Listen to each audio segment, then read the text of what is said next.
Parenting Healthy, and I wanted to show you a fun card game called Not Parents Approved. If you are a fan of Cards Against Humanity, this is the kid-friendly version. It's labeled 8 and older, and it's not labeled that way because of any kind of inappropriateness. It's just that this game, if you've ever played Cards for Humanity, you need to have independent reading skills, so 8 and older is a great age for being able to take your own cards, being able to read them properly and making some quick decisions. So this is a lot of fun. We went to Sweet event in New York City a couple weeks ago, and they were gracious enough to give this to us to give it a try. We've got some kids coming over in a couple days, and that would be a better review because you really need 4 more players, and it's just me and my son home a lot, or my husband during the day. So what I'm going to do is I'm going to open this up, and it's the same concept of Cards Against Humanity. So you have red cards and green cards, red cards and blue cards. The blue cards are your questions, and the red cards are your answers. So you will see 4 to 10 players. The game can last anywhere from 10 minutes to over an hour. So every player, let's see if there's any other information I need you to know. Not really, it's pretty self-explanatory. I think every player starts with, if I remember correctly, I think it's 6 cards, 4, 5, 6.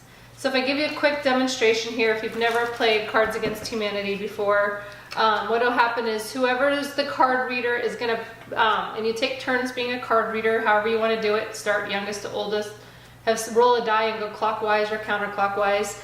But if I am the card reader, I'm gonna pick up a blue card and I'm gonna read it out loud. Everybody has their red cards face down. You don't want your players to see these cards.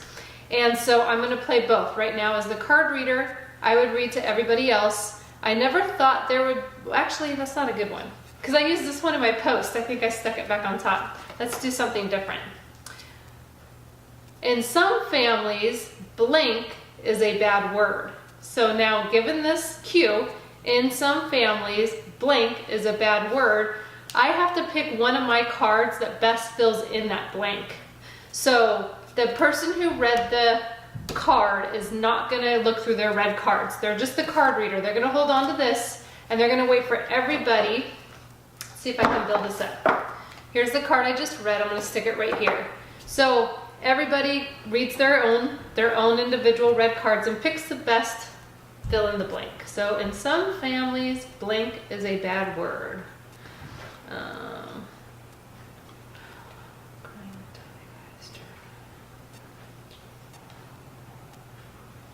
I don't really have one that fits because a lot of these are descriptive.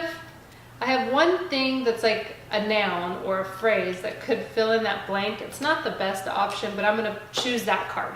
Okay, put these back down. I'm still playing with these ones. So once everybody's laid their red card down, the person who read the card, the reader, gets to take all these red cards, shuffle them up, whatever, and pick the one they like best. And you can pick, you never know, you can pick because it was funny, you can pick because it was random, or you can pick because it made the most sense. So really it's really, there's no real strategy to the game. Just because it makes sense to you doesn't mean that the card reader is going to choose yours because it made sense. They may choose the one that had everyone just laughing. So the only one that made sense for me to use was, in some families, boogie boards was a bad word.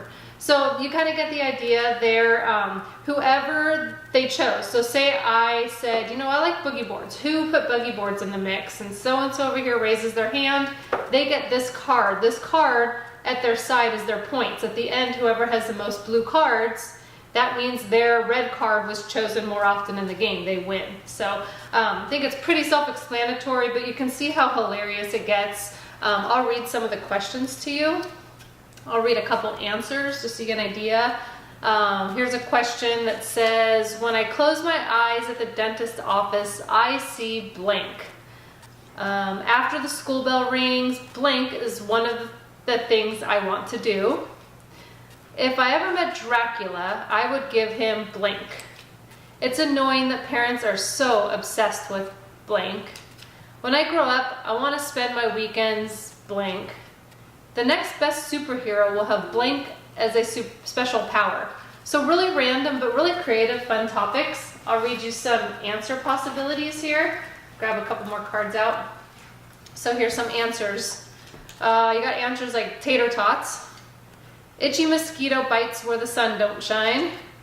Dirty long fingernails. Greasy hair. The itchy hand knit sweater from grandma your mom makes you wear every time she visits.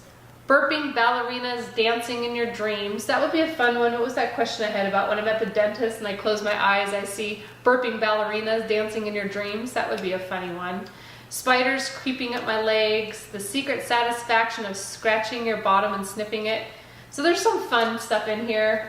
You can tell it gets really hilarious, especially if you have all different age groups playing.